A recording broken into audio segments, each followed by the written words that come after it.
Olá, seja muito bem-vindo, seja muito bem-vinda ao Band Entrevista. Hoje nós vamos falar sobre o mercado de trabalho e as mudanças que a pandemia do coronavírus trouxe para a vida dos trabalhadores em todo o mundo. Para conversar sobre esse assunto, a gente recebe aqui em nossos estúdios o Yuri Trafani, ele que é diretor e head da Iner, que é uma empresa de treinamento, desenvolvimento e consultoria. Olá, Yuri, seja muito bem-vindo ao Band Entrevista. Olá, Marcos, é um prazer estar aqui com vocês, é uma honra poder contribuir com vocês nesse bate-papo. A honra é nossa. E aqui ao meu lado, Edson Souza. Seja bem-vindo, Edson. Tudo bem, Marcão? Tudo certo. Vamos que vamos. Quer fazer a primeira? Pode fazer. Deixa eu aproveitar então a presença do Yuri. Bem-vindo, viu? Obrigado por aceitar o nosso convite. Que é isso, é uma honra. Historicamente, a humanidade o período histórico da humanidade está dividido em antes de Cristo e depois de Cristo. A gente pode dizer que agora é antes da pandemia e depois da pandemia? É verdade. É verdade. A pandemia trouxe diversos impactos na vida pessoal e profissional, no mundo inteiro, Talvez seja um dos eventos globais mais marcantes aí, talvez do século, talvez dos últimos séculos. Realmente, o mundo está dividido em antes e depois da pandemia. No mercado de trabalho, acho que a principal mudança que a gente teve foi o trabalho remoto, Muitas empresas acabaram liberando ali seus funcionários para trabalharem de casa, para se preservarem. E agora tem muitas outras empresas também adotaram o sistema híbrido. E parece que esse sistema híbrido está vingando, Tem muita empresa que continua, mesmo agora com a queda dos casos de Covid-19, dos casos graves, mortes, a gente tem ainda muita empresa ainda adotando esse sistema híbrido. O senhor acha que vai ser assim daqui para frente? Cada vez mais as empresas vão investir em deixar o funcionário em casa mais tempo? Que aí ele também ganha, principalmente com os combustíveis caros do jeito que estão, a gente no trajeto de casa de trabalho já tem ali um gasto e tem também a questão do tempo perdido nesse trajeto. É verdade, essa é uma tendência, é uma consequência da pandemia, mas é importante notar que a pandemia, em muitos aspectos, ela foi uma aceleradora de fenômenos que já vinham acontecendo. O mundo inteiro já caminhava para esse modelo híbrido, em alguns países de uma maneira mais intensa, os Estados Unidos é um exemplo, e em outros países, como o Brasil, de uma maneira mais discreta. E aí o que aconteceu foi que a pandemia ela acelerou esse processo e quebrou uma crença, porque quando a gente conversava com CEOs, diretores de empresas, algo que ficava claro é que eles não acreditavam que as pessoas pudessem ser tão produtivas em casa quanto elas eram no escritório. E o que eles descobriram é que, sim, as pessoas podem ser mais produtivas em casa do que no escritório e, às vezes, as pessoas são mais produtivas em casa do que no escritório. E um dos motivos, você apontou bem, Marcos, que eu não perco mais tempo no trânsito e eu não me desgasto, porque poucas coisas na vida são tão estressantes quanto o trânsito, e eu não me desgasto no trânsito, então o tempo que eu tinha, que eu dedicava a isso, eu posso trabalhar ou eu posso fazer coisas que aliviam o meu estresse, uma academia, ficar com a minha família, almoçar com a família, e isso tudo acaba tendo um impacto positivo. Então, de uma maneira sintética, aí, a resposta para a sua pergunta é sim, o modelo híbrido veio para ficar. A gente nunca mais vai voltar para o modelo exclusivamente centrado no escritório. Outro dia nós entrevistamos aqui profissionais do Sinduscom e eles disseram que os apartamentos que estão sendo vendidos agora, as pessoas, ao invés de optarem por uma garagem, elas optam por um home office. Mas e a identidade visual? Você, quando trabalha em casa, você não fica mais relaxadão assim, Yuri? É verdade. Tudo na vida só tem vantagens e desvantagens. Trabalhar em casa também tem vantagens e desvantagens. As vantagens, a gente falou, a produtividade, o fato de você não perder tempo no deslocamento. E algumas desvantagens são... você às vezes fica relaxado demais, o que é bom em alguns momentos, que você precisa ser mais criativo, se concentrar, mas pode ser ruim em outros momentos. Outro impacto negativo é o fato de você interagir menos com seus colegas de trabalho e a identidade que você bem levantou, Edson, tem a ver não só com a identidade visual, mas também a identidade cultural. E a cultura não é uma coisa que você constrói a distância, a presença física, a interação no dia a dia, aquilo que a gente fala, né, o bate-papo no cafezinho, é um elemento importante na construção dessa cultura. Sim, existem algumas perdas, como tudo na vida, ganhos e perdas. E agora também as empresas que estão optando por manter, né, esse trabalho remoto ou mesmo no sistema híbrido, têm adotado arquiteturas diferentes também, né? Tem mudado um pouco o espaço de trabalho, principalmente em escritórios. Qual é a tendência disso? E uma outra questão também com a chegada da realidade virtual, né? Que a gente tem, por exemplo, o Facebook é o Meta agora, né? Pelo metaverso. Como que vai entrar essa realidade virtual no trabalho, principalmente no trabalho remoto? Como você disse, cada empresa está tentando descobrir a sua maneira de fazer. Tem uma coisa que se tem certeza com relação a isso, que é ninguém tem certeza de nada. Ninguém sabe. Muito do conhecimento humano é baseado em experiências passadas. A gente nunca teve uma experiência parecida com essa. Então, cada empresa está tentando encontrar o seu modelo. Algumas empresas têm dias em que todo mundo vai na empresa. Tem empresas onde alterna para poder ter um escritório menor. Então, cada empresa está tentando encontrar. O mais comum é que as pessoas precisem trabalhar de 2 a 3 dias no escritório e o resto em casa. Algumas são mais flexíveis, o próprio funcionário escolhe, outras são mais deterministas e ela escolhe o dia que as pessoas vão no escritório. Agora, tem um impacto na estrutura que você disse, né, Marcos?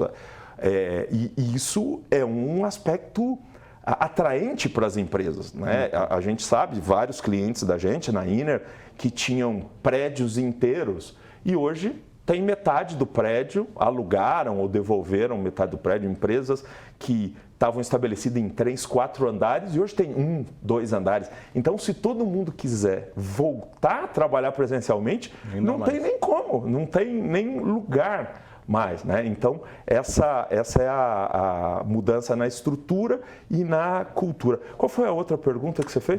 Da realidade virtual. Bom, a realidade virtual vai acelerar ainda mais a facilidade de lidar com a situação. O Zoom, ou Teams, ou as dezenas de plataformas de interação virtual tiveram presentes na nossa vida o tempo todo e facilitaram muito. Agora, você imagina, Marcos, quando você não conseguir diferenciar se você está diante de uma holografia do Marcos ou se você está diante dele fisicamente. Então, as novas tecnologias que estão emergindo aí vão facilitar ainda mais, né? E as pessoas vão se sentir mais confortáveis. Ninguém sabe como vai ser o futuro, a gente faz apostas. A minha crença é que nunca vai ser exatamente igual, mas cada vez mais a tecnologia vai possibilitar que as pessoas se aproximem. Durante a pandemia eu fiz talvez milhares de reuniões e treinamentos pelo Zoom ou outras plataformas e foi bastante produtivo, as coisas funcionaram de uma maneira bastante boa. Ele quase falou do metaverso, hein? Conversar com o holograma. Não é? Ô, Yuri, agora, deixa eu voltar à questão anterior. Eu me refiro à questão do comprometimento. Porque, por exemplo, eu estou aqui entrevistando você para a Band+, daqui a pouco eu vou sair daqui, vou continuar trabalhando para a Band+, vou cuidar da agenda para o próximo programa da Band+. Trabalhando em casa, eu posso trabalhar para 3, 4 patrões diferentes. Como é que fica essa questão do comprometimento? Perfeito. Uma coisa importante de entender é que é uma ilusão você achar que estar de olho numa pessoa faz ela estar comprometida. Eu vou dizer um negócio, eu estou há 30 anos no mundo corporativo, 15 como executivo, 15 como consultor de empresas, e eu vou te dizer uma coisa que chega a ser engraçada. A coisa mais fácil do mundo é enganar um chefe. Eu costumo dizer assim, que a cara de quem está tendo uma ideia genial ou de quem está pensando numa grande besteira é igualzinha. Ou seja, se você está no computador jogando paciência ou fazendo uma planilha, é muito difícil de detectar.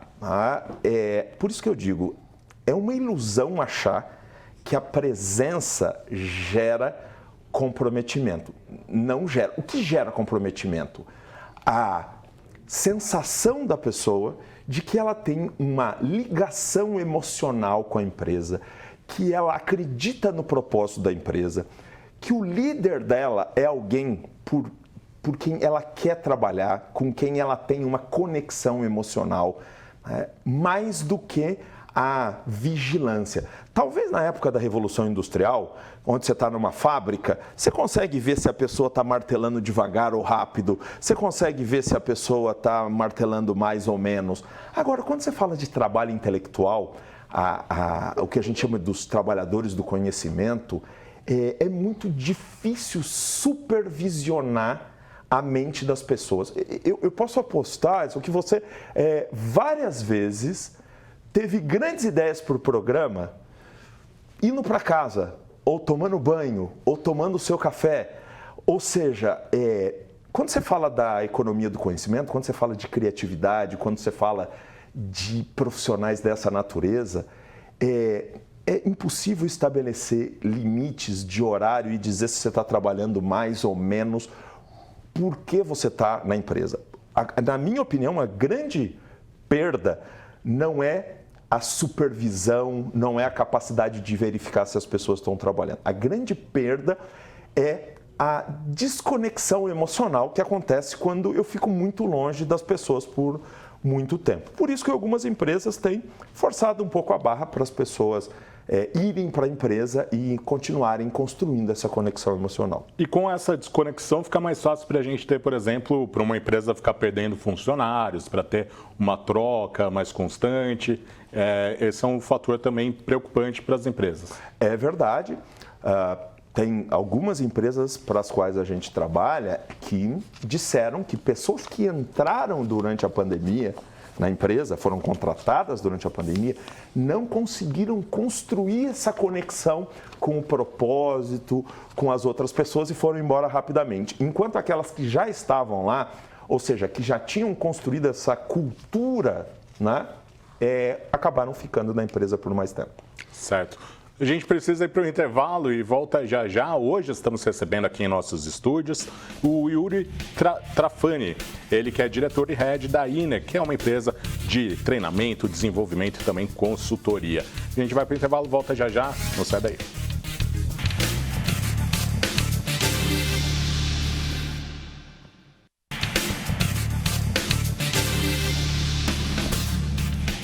Estamos de volta com o Band Entrevista. Hoje o assunto são as mudanças no mercado de trabalho, principalmente, né, nesse pós, não dá para falar pós ainda, mas nessa sequência aí de pandemia do coronavírus. O Edson tinha uma pergunta que a gente está recebendo hoje, o Yuri Trafani, ele que é diretor e head da INER, empresa de desenvolvimento, treinamento e também consultoria. Então, passar a bola para o Edson, vai lá. O Yuri, muito tempo atrás, eu falo isso porque eu sou meio antigo, de profissão também, e eu trabalhava num escritório que tinha máquinas de escrever. E eu não queria nem saber de computador, o computador chegando. Um belo dia eu cheguei para trabalhar e todas as máquinas de escrever tinham sumido, eu tive que me adaptar rapidamente ao computador. Eu quero saber de você se as pessoas que você treina, se elas estão assimilando essas mudanças ou se tem gente que fala, não, isso aí vai voltar ao que era antes, eu não tenho pressa de aprender, não. Essas pessoas vão ser atropeladas ou não? Mas, antes de tudo, eu não vou denunciar a nossa idade, mas eu também fiz aulas de datilografia. Ai, meu Deus. Esse era o meu medo. Muito bom. Tivemos que fazer as mudanças para o computador, né? E agora temos que fazer outras mudanças. Os mais jovens, Edson, estão se adaptando mais rápido, porque eles já interagiam de uma forma virtual de maneira muito evidente. Eu tenho 2 filhas e eu ficava impressionado com como elas se relacionavam virtualmente antes da pandemia. A pandemia veio, aumentou isso e, para eles, foi basicamente uma continuidade. Alguns da nossa geração têm uma certa flexibilidade e estão se adaptando. Alguns estão se adaptando na marra, mas alguns estão com dificuldade de se adaptar, mas não tem muita opção não, Edson. Ou se adapta ou vai ter que sair do mercado de trabalho. Em relação à tecnologia, quem quiser ter mais oportunidades, qual é a boa, o que tem que estudar, tem que olhar para que lado? Perfeito. A tecnologia da informação, né, as tecnologias ligadas à tecnologia da informação é que precisam ser dominadas. Agora, não precisam ser dominadas tecnicamente, precisam ser dominadas como usuário. Tá? Então, essas plataformas de reuniões virtuais, quando a pandemia começou, elas tinham pouquíssimos recursos, era basicamente uma interação por vídeo. Hoje, existem muitos recursos e foram surgindo ferramentas de apoio para ajudar nessa interação. Né? Então, talvez uma ferramenta fundamental que as pessoas devam ganhar mais intimidade cada vez é essas ferramentas de interação. Né? Agora, de uma forma geral, tudo ligado à tecnologia, principalmente tecnologias móveis, são importantes. Algo que vai cada vez mais, essa é uma área na qual a gente transita muito, cada vez mais vai ser virtual, é o aprendizado à distância. Então, uma coisa que as pessoas precisam se acostumar é aprender à distância, usando plataformas virtuais, usando plataformas de vídeo, usando interações ao vivo, mas através dessas plataformas. Né? Então, eu diria que a capacidade de aprender através da tecnologia é algo muito importante. E se preocupar mais em ser um bom usuário do que ser um especialista. Igual a gente não precisa ser mecânico de carro para usufruir do carro. Né? A gente não precisa ser um técnico em TI para usufruir da tecnologia. Agora, deixando de lado os treinandos, passando para os empresários, quando eles chegam para você e falam assim, Yuri, me ajuda. Qual é o tipo de ajuda mais premente assim, que você tem que oferecer? Hoje em dia, e olha, mais uma vez, é um aspecto que a pandemia acelerou. A maior ajuda que as pessoas pedem é, me ajuda a preparar os líderes da minha organização para que eles consigam engajar as pessoas. O engajamento das pessoas no mundo é uma coisa assustadora.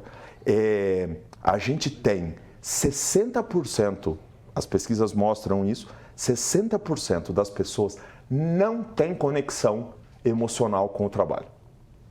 E 19%, Edson, sofrem no trabalho. Elas declaram que estão em estado de sofrimento e estresse constante, porque não estão conectados com os seus empregadores, com os seus líderes.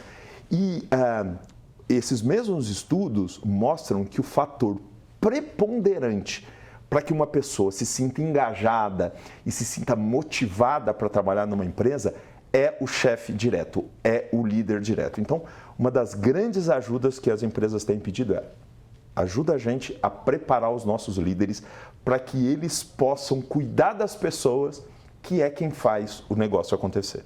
Nessa questão também de esgotamento mental, né, que muitas pessoas acabam desenvolvendo com o trabalho, como que o trabalhador ele pode fazer para perceber, que momento ele deve perceber que não, isso aí já está passando do limite, o trabalho está me fazendo mal. Tem alguma dica assim para ele perceber, agora presta atenção, ou procura outra coisa, ou conversa no emprego para mudar essa situação? O autoconhecimento é a ferramenta mais importante. Né? A gente entra num turbilhão no dia a dia e a gente não presta atenção na gente mesmo. Então, tem alguns momentos do dia onde você para e pensa e tenta prestar atenção no que você está sentindo, no seu nível de irritação, no seu nível de nervosismo. Né? Então, tem alguns momentos onde você para. As pessoas, quando a gente fala de meditação, por exemplo, as pessoas pensam em coisas muito sofisticadas e complexas. Mas tem um monge budista que diz que meditar é simplesmente prestar atenção nas próprias emoções. Então, estar atento às próprias emoções é importante. E uma outra dica de que talvez você esteja passando do limite é quando você começa a fazer a sua irritação ou a sua preocupação ou o seu estresse transbordar para o seu relacionamento com a sua família ou transbordar para o relacionamento com os seus amigos. Então, se os seus amigos ou a sua família começarem a reclamar do seu nível de irritação, talvez seja um sinal de que você está chegando numa situação de burnout ou pré-burnout. O Yuri, um caso que ganhou a mídia nacional, que foi o caso da Caixa Econômica Federal, a história do assédio sexual. Assédio sexual e assédio moral, você acha que com essa questão da pandemia, das pessoas trabalhando em casa, você acha que esse problema pode ser solucionado? Eu não acredito, mas amenizado, porque o contato acaba sendo mais distante? Do ponto de vista do assédio sexual, sim, porque eu acho que a pessoa precisa ser muito mais ousada para assediar à distância, né? Até porque muitas das reuniões são gravadas, etc. e tal, e dificilmente as pessoas estão sozinhas numa reunião, tem sempre mais de uma. Então, eu acho que tomara e torço para que, sim. Mas o assédio moral, eu acho que não. Ainda tem, isso é uma coisa que me assusta muito, Edson. No mundo que a gente vive, ainda existem líderes que não têm a menor noção do impacto emocional que eles têm nas outras pessoas. Essas mesmas pesquisas às quais eu estou me referindo mostram que 60% das pessoas dizem que impactam os relacionamentos das suas famílias por causa do maltratamento que recebem dos líderes, dos chefes, né? E tem gente que consegue ser grossa presencialmente e à distância. O assédio sexual me parece uma boa hipótese, sim, Edson. Mas o assédio moral, eu acho que vai continuar tendo gente boa e gente que não sabe lidar com os outros seres humanos da mesma forma. É bom que se diga que a gente tem acompanhado uma evolução, né? Até por causa das mídias sociais, né? As pessoas que assediam moralmente as outras, às vezes são gravadas, né? E isso assusta um pouco as pessoas. O que é bom, que elas acabam medindo um pouco mais o que elas fazem. Mas ainda acho que tem um bom tempo até as pessoas se darem conta de que elas precisam tratar as outras com mais humanidade. Para encerrar, a gente falou um pouco do lado negativo, da pessoa que está cansada, né, estressada, e quando tem alguém que está muito envolvido com o trabalho, muito apaixonado e acaba perdendo horas, né, que deveriam ser ali usadas com a família, para o lazer, com o trabalho, não consegue desconectar. Tem também aí algum ponto que a gente percebe, não, peraí, é que eu estou exagerando, tenho que pensar mais em mim mesmo do que no trabalho. Ou não, é uma margem muito pequena para perceber isso? Uma coisa importante, muito interessante essa sua pergunta, Marcos, o que é importante é entender o seguinte, quando você realmente gosta do que você faz, você não precisa dessa divisão tão estanque entre trabalho e vida pessoal. Tá? O que eu acredito, o que eu prego é que se você estiver prestando atenção, você consegue misturar as coisas de uma maneira legal. O que é isso na prática? Significa, ok, se eu preciso trabalhar um dia até mais tarde, eu estou lá no meu escritório que é em casa, tudo bem, mas também, a hora que eu quiser parar para tomar um café, assistir um desenho com a minha filha, eu também consigo fazer isso. Na minha opinião, essa é a melhor maneira. Agora, a gente tem que ter clareza que nem todo mundo consegue fazer isso. Então, é legal, se você perceber que você não consegue fazer isso, estabeleça horários inflexíveis. Né? Eu vou começar a trabalhar às 8, eu vou parar às 5, às 6 ou às 7, a hora que eu quiser, mas a partir daí é como se eu estivesse pegando o meu carro e voltando para casa. Então, estabelecer algumas regrinhas é bom. Agora, vou insistir. Na minha opinião, o ideal é quando as coisas se misturam de uma maneira harmônica. Essa necessidade de separar o horário de trabalho do horário de não trabalho, a semana do fim de semana, é característico de quem não está gostando do que está fazendo. Tá? Mas, insisto, existem pessoas que vão precisar separar, depende do perfil de cada um. Tá certo. Quero agradecer muito a presença do Yuri Trafani, que é diretor e head da Inner, empresa de desenvolvimento e treinamento e consultoria. Yuri, muito obrigado pela sua participação e até mais. Muito obrigado pela oportunidade de compartilhar aqui a nossa perspectiva. Parabéns pelo programa, sempre muito interessante e com perguntas muito inteligentes e pertinentes. Obrigado. Valeu, Edson. Até mais, hein? Tchau, Marcão. E a você de casa, muito obrigado pela sua companhia. Eu aproveito e me despeço também do Band Entrevista, com muita conexão emocional com a empresa, mas está na hora de ir atrás de outros desafios. Então fica aí o meu muito obrigado para quem acompanhou eu aqui na Band por tanto tempo. E até mais, então, a gente se vê. Tchau, tchau.